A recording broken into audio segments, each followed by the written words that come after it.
His sister is watching us from the kitchen window. My best friend just pulled into the driveway, and I have about 30 seconds to let go of her brother's hand before everything I've built here falls apart. 3 months ago, I came back to this town to save money and figure out my life. Now I'm standing on the roof where it all started, holding on to someone I was never supposed to touch, and I can't remember when fixing shingles turned into fixing the broken parts of each other. The September wind pulls at my hair. His thumb traces circles on my wrist. Below us, a car door slams. "Maya," he says, and it sounds like a question and an answer all at once. You're probably wondering how a guy who just wanted to keep his head down ended up here. Let me tell you how it started. I'd been staying in the apartment above Maya's family garage for exactly 3 weeks when her brother asked if I needed help with the leak in my ceiling. By then, I'd already learned to time my comings and goings around his work schedule, not because I was avoiding him, but because I wasn't ready to explain to Maya why my pulse jumped every time he walked through the door covered in sawdust, carrying his toolbox like it weighed nothing. Let me back up. 5 weeks earlier, I'd driven 8 hours from the city with everything I owned stuffed into a 10-year-old Honda, my photography degree collecting dust in a cardboard box, and enough credit card debt to make my stomach hurt when I thought about it too long. Maya had offered me the apartment rent-free while I figured things out. Her words, not mine. I'd protested. She'd insisted. That's what 20 years of friendship looks like, knowing when someone's drowning and throwing them a lifeline before they have to ask. The apartment was small. 1 bedroom, kitchen barely big enough to turn around in, a bathroom with tiles from 1987, but it had good light and it was mine, and most importantly, it was free. I met him on my second day there. I'd been hauling boxes up the narrow stairs when the door at the bottom opened and someone said, "Need a hand?" I looked down. He was taller than I expected, had to duck slightly under the doorframe. Dark hair, paint-stained jeans, a gray t-shirt with a hole near the collar. His hands were scarred across the knuckles, and he carried a paper bag that smelled like Chinese takeout. "I'm good," I said, even though the box was cutting into my forearms. "You sure?" He didn't move, just watched me struggle with something that might have been amusement. "That looks heavy." "I've got it." He shrugged, stepped aside. As I squeezed past him, our shoulders brushed. He smelled like wood and something sharp. Paint thinner, maybe? Later, I'd learn it was turpentine. He built custom furniture in the garage below my apartment, spent his days measuring, cutting, sanding, creating things with his hands that people actually wanted to keep. "You must be Liam," I said, because Maya had mentioned him exactly once. Her older brother, the one who'd moved back home 2 years ago after his engagement fell apart, the one who didn't talk much. "And you're the photographer who gave up on New York." Not the response I expected. I turned to look at him, and he was already heading up the stairs past me, taking them 2 at a time. "Maya talks," he said over his shoulder. "Fair warning." That was it. Our first conversation. 30 seconds, maybe less. I didn't see him again for a week. The leak started small, a brown stain spreading across my ceiling above the bed, the drywall soft when I pressed my finger against it. I mentioned it to Maya over coffee and she waved it off. "Liam will fix it. He fixes everything." 2 days later, he knocked on my door at 7 in the morning.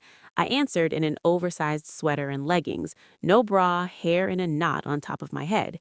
He had his toolbox and a ladder, and didn't quite meet my eyes. "Roof," he said, like that explained everything. "Oh, right, the leak. You want it fixed or not?" I stepped aside. He smelt different this time, coffee and something minty. He set up the ladder in my bedroom, and I hovered in the doorway, watching him climb up and push open the ceiling hatch that led to the roof. "How bad is it?" I asked. "Won't know till I look." He disappeared through the opening. I stood there for a full minute before I realized I was staring at the space where he'd been. Then I grabbed my camera and went to make coffee, because watching your best friend's brother fix your roof felt like crossing a line I hadn't meant to approach. He came back down 20 minutes later. Shingles are shot.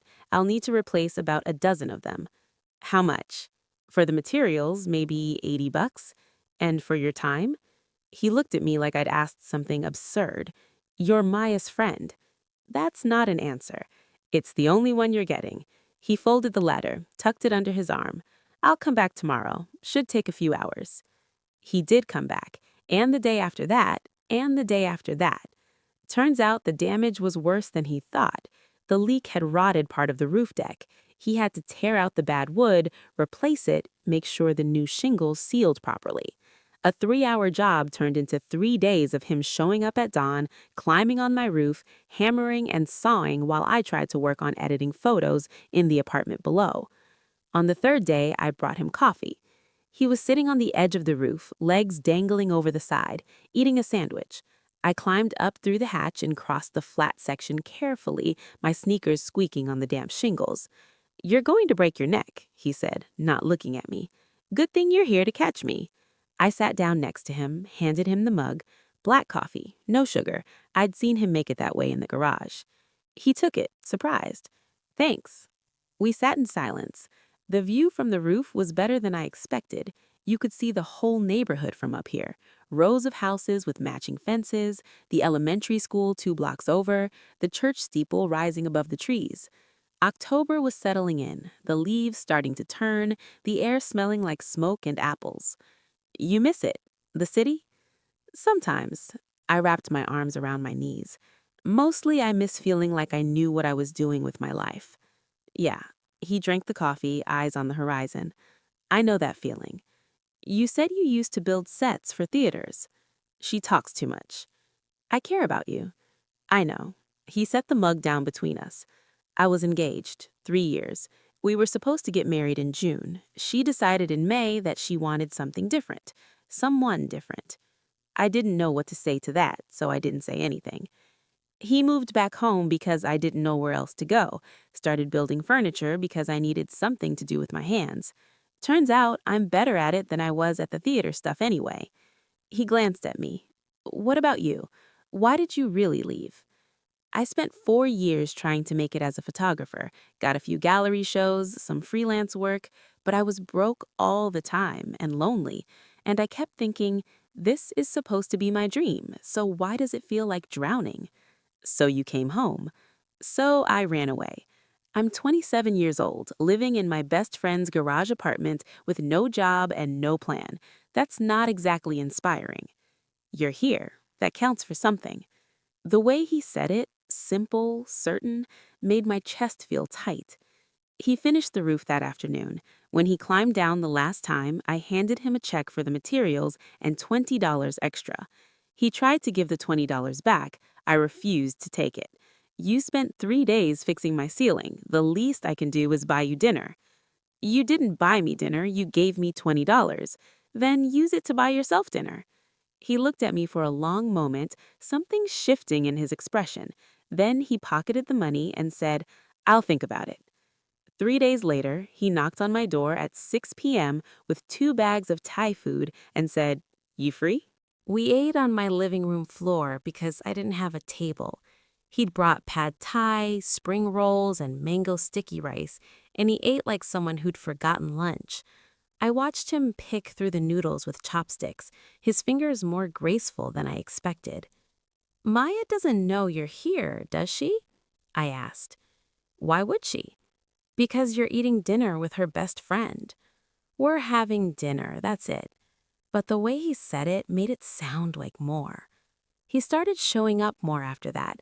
Not every day, but enough that I began to expect him. He'd knock around dinner time, always with food, never with an explanation. We'd eat and talk about his furniture projects, about my failed attempts to find freelance photography work, about the small, stupid things that fill up a day. He told me about the dining table he was building for a couple in the next town over, how he'd spent 2 weeks getting the wood grain just right. I told him about the job I'd applied for at a local portrait studio, how I'd heard nothing back and was trying not to take it personally.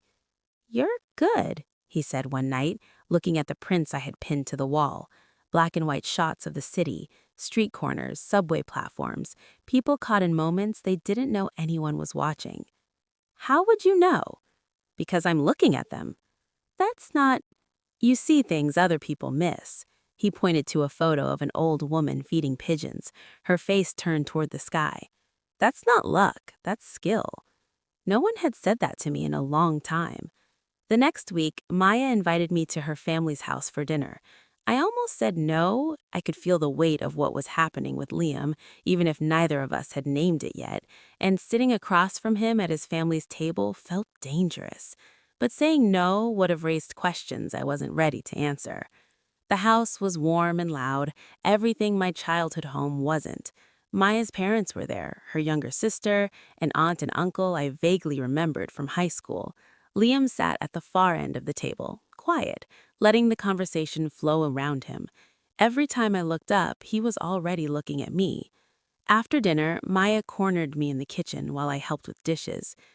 "You and Liam have been hanging out," she said, scrubbing a plate with more force than necessary. My stomach dropped. "He's been fixing things in the apartment." "He told me you've been having dinner together." "He brings food sometimes. It's not, we're just—" "I don't care," she interrupted, turning to face me. "I mean, I do care, but not in a bad way. Liam doesn't let people in. He hasn't since Emma left. So if he's bringing you dinner and actually talking, that's good." "Maya, she's serious. You're both a mess right now, and maybe that's what you need, someone who gets it."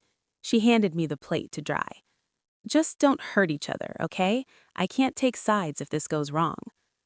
I didn't tell her it was already too late for that.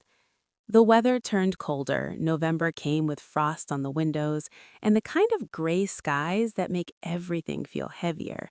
I got a call back from the portrait studio. They wanted me to come in for a trial shift. I spent 2 days photographing screaming toddlers and bored teenagers, and by the end of it, I knew I couldn't do it. The owner offered me the job anyway. I took it. I needed the money.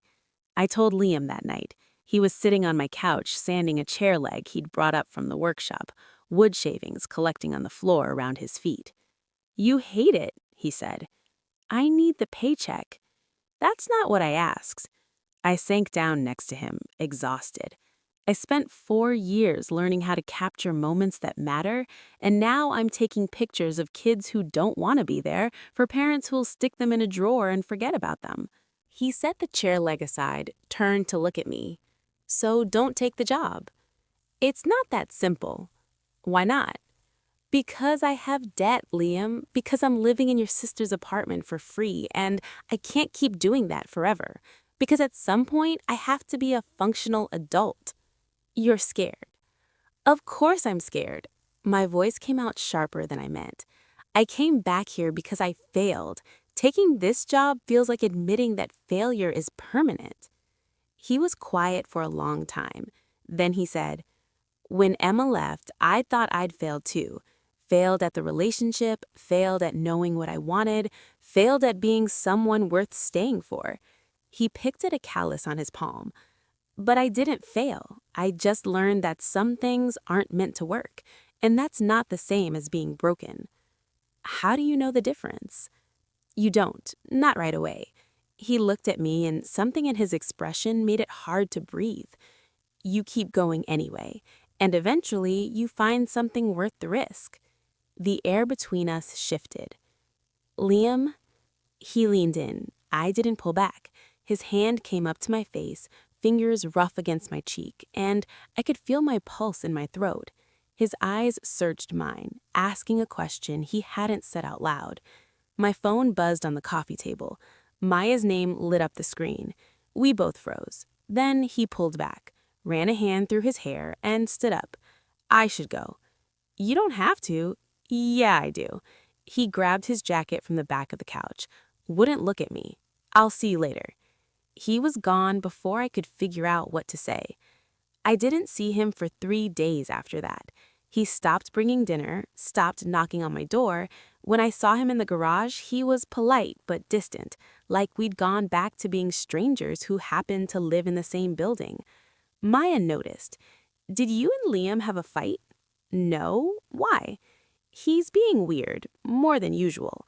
She was lying on my couch, flipping through a magazine, oblivious to the way my heart was racing. He keeps avoiding the house when I mention you're coming over. Maybe he's just busy. Maybe. She didn't sound convinced. That weekend, Maya threw a bonfire at her parents' place. I almost didn't go, but staying home felt like admitting defeat. The yard was full of people I half remembered from high school, faces that hadn't changed much, lives that had moved forward while mine stalled out. Liam was there, standing near the fire with a beer in his hand, talking to a woman I didn't recognize. She was pretty in an easy, uncomplicated way. Blonde hair, bright smile, hand on his arm like she had a right to touch him. I felt something ugly twist in my chest. "That's Jenna," Maya said, appearing at my elbow with a drink. "She works at the hardware store downtown. I think Liam's known her for a while." "Good for him." "You okay?" "I'm fine." I wasn't fine. I left early, drove back to the apartment, and spent the rest of the night editing photos I'd taken weeks ago. Anything to keep my hands busy and my mind off the fact that Liam was probably still at that bonfire, probably still talking to Jenna, probably doing exactly what he should be doing instead of whatever this thing between us was. He showed up at my door at midnight. I opened it to find him standing there, still in his jacket, smelling like smoke. His hair was a mess, like he'd been running his hands through it. "I'm not interested in her." "What?" "Jenna, I'm not interested, in case you were wondering." "I wasn't." "Yes, you were." He stepped inside, closed the door behind him, and I left the bonfire early because I couldn't stop thinking about you standing there, watching me, looking like I'd done something wrong. My breath caught. "Liam, I know this is a bad idea. You're Maya's sister, you're living here temporarily, you're trying to figure out your life, and I'm still trying to figure out mine, and neither of us needs this complication." "Then why are you here?" "Because I can't stop thinking about you." He said it like a confession, like something he'd been holding back for weeks. "I think about you when I'm working, when I'm at the store, when I'm trying to sleep. And I know I should stay away, but I don't want to." I crossed the space between us. "Then don't. Your best friend is my sister." "I know. If this goes wrong, it won't. You don't know that." "No," I agreed, "but I know I don't want to keep pretending this isn't happening." He kissed me, finally. His hands framed my face, his mouth warm and certain, and it felt like every conversation we'd had, every dinner, every almost moment had been leading here. I kissed him back, fingers tangled in his shirt, and I didn't think about Maya or consequences or any of the reasons this was complicated. When we finally pulled apart, he rested his forehead against mine. "We have to tell her." "I know." "She's going to kill me." "Probably." He laughed, soft and breathless. "Worth it." We didn't tell her right away. I knew we should. But every time I thought about sitting Maya down and explaining that I was falling for her brother, that I'd been falling for weeks without meaning to, my throat closed up. So we kept it quiet. Stolen kisses in the garage when no one was around, late nights in my apartment, mornings where he'd leave before dawn to avoid questions. It felt like being a teenager, sneaking around, living in the spaces between other people's awareness. Part of me hated it. The other part didn't want it to end. December came. The portrait studio kept me busy, and I hated every second of it. Liam was working on a custom bed frame for a client, spending 12-hour days in the garage, coming home exhausted and covered in sawdust. We'd fall asleep on my couch, too tired to do more than exist in the same space, and somehow that felt more intimate than anything else. "I got offered a commission," he said one night. We were lying in my bed, his arm around my shoulders, my head on his chest. "A guy in Portland saw my work online, wants me to build furniture for his new restaurant." "Liam, that's amazing." "It's 3 months of work. I'd have to be there most of the time." My stomach dropped. "Oh, I haven't said yes yet." "Why not?" He was quiet for a long time. Then, "Because of you." I sat up, looked at him. You can't turn down a job like that because of me. I'm not turning it down, I'm just thinking about it. Don't. I could hear the edge in my voice. Don't put that on me, Liam. This is your career, your future. You can't. I love you. The words hit me like a punch. I stared at him, and he stared back, and the silence between us felt huge. You don't mean that, I said finally. Yes, I do. This has only been a few weeks. I know exactly how long it's been. He sat up, reached for my hand. And I know this is fast, and I know it's complicated, but I'm not going to lie to you about how I feel. Liam, you don't have to say it back. I just needed you to know. I pulled my hand away. You should take the job. What? Portland, the commission. You should take it. My heart was hammering. This is what you've been working toward. You can't throw it away for what? For you? This isn't real. The words came out too fast, too desperate. We've been hiding for weeks, sneaking around like we're doing something wrong, and maybe we are. Maybe this whole thing is just, we're both lonely, and we're both trying to figure out our lives, and we confused comfort for something else. He looked like I'd slapped him. You don't believe that. I don't know what I believe. I stood up, crossed to the window, couldn't look at him. But I know you can't build your life around me. I'm barely keeping mine together. So this is it? His voice was flat.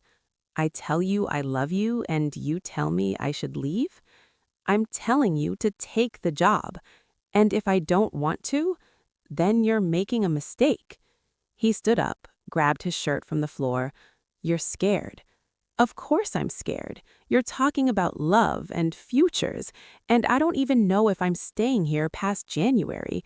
I don't know if the studio's going to keep me or if I'll run out of money, or if I'll wake up one day and realize I'm still as lost as I was when I got here. My voice cracked.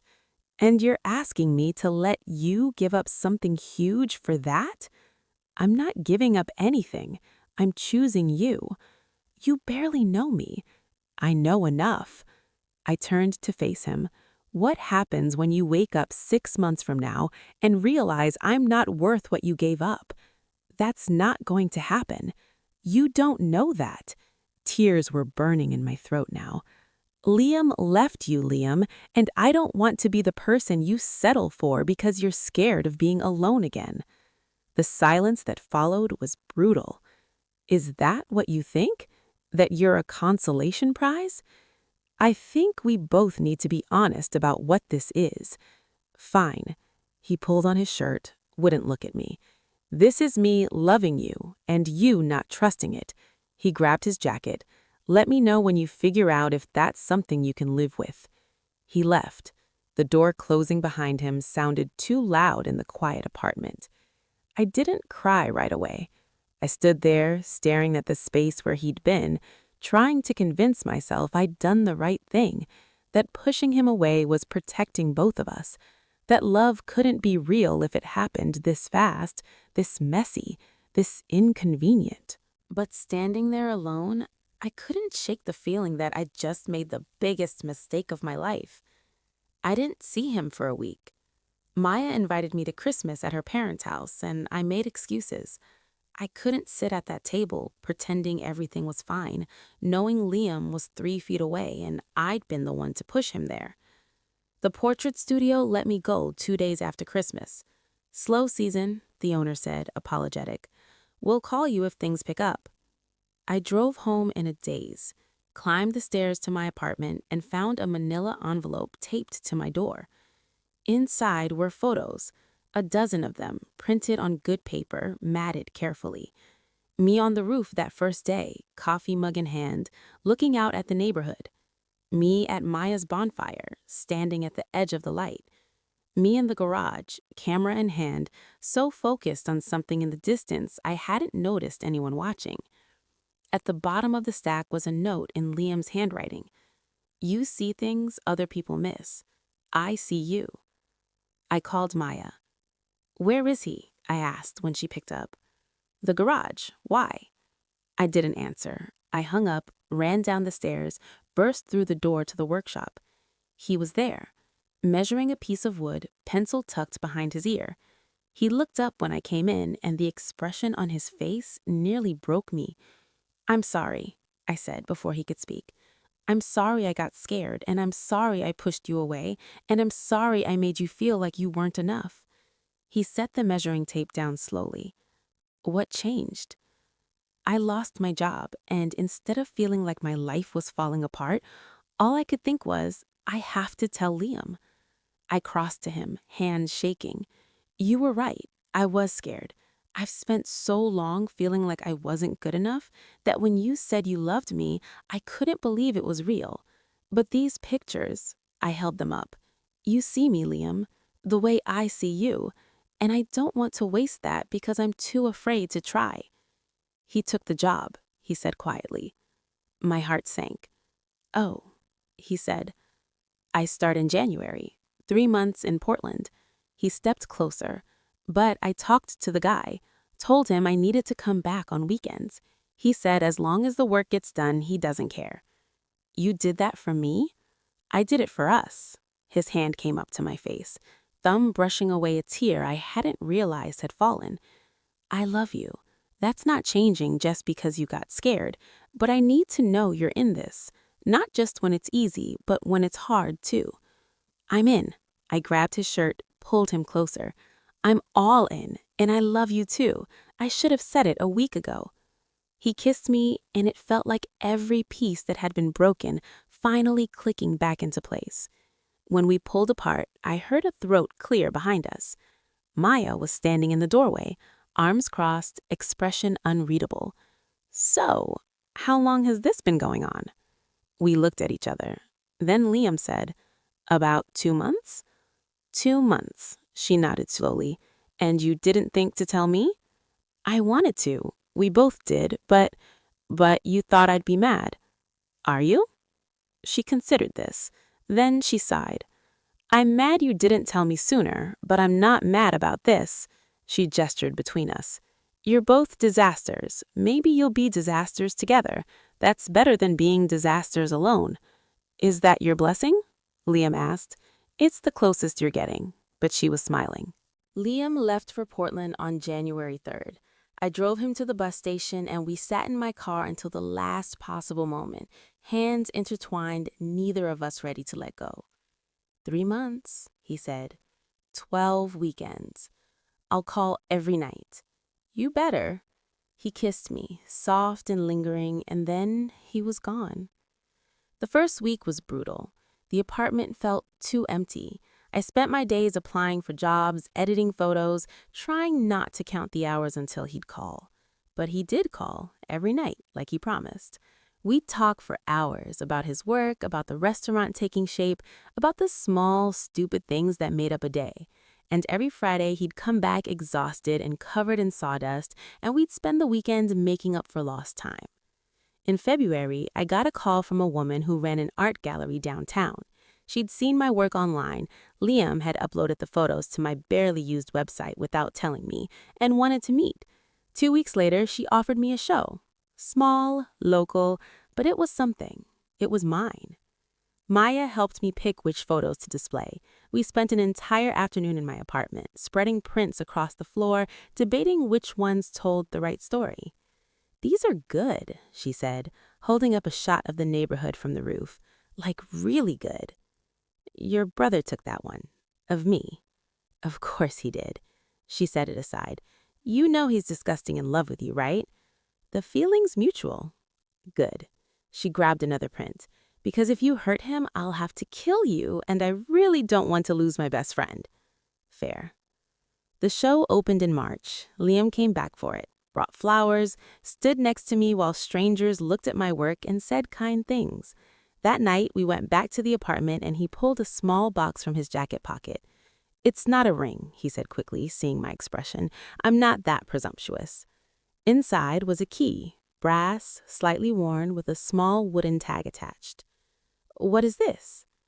"A workshop key. I'm moving back next month. The Portland job's done, and I've got enough commissions now that I can work from here." I want you to move in with me.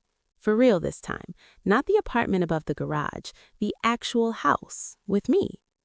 Liam, I know it's fast, but we've been doing this for 4 months now, and I don't want to keep saying goodbye every weekend. I want to wake up next to you. I want to build a life with you. What do you say? I said yes. 6 months later, I'm sitting in the workshop, editing photos on my laptop while Liam works on a bookshelf for a client in Boston. The gallery show led to freelance work, real work, the kind that pays bills and lets me choose my projects. I photograph families, but on my terms. Candid shots, real moments, the kind of thing that actually matters. Maya comes by most afternoons, usually with coffee, always with opinions about where we should hang the new prints I've been working on. She's forgiven us for keeping secrets, mostly. You're still disgusting, she says now, watching Liam cross the workshop to kiss the top of my head. You love it, I say. Unfortunately. Liam goes back to his bookshelf. I go back to editing. The radio's playing something soft, and the late September sun is streaming through the windows, and everything smells like wood and coffee and home. I look up at Liam, catch him already watching me, and I think about that moment on the roof, how scared I was, how certain he was, how right he turned out to be. Love always starts from the heart, but sometimes it starts from a leak in the ceiling, a stranger with a toolbox, and the courage to believe that broken things can be repaired, including yourself.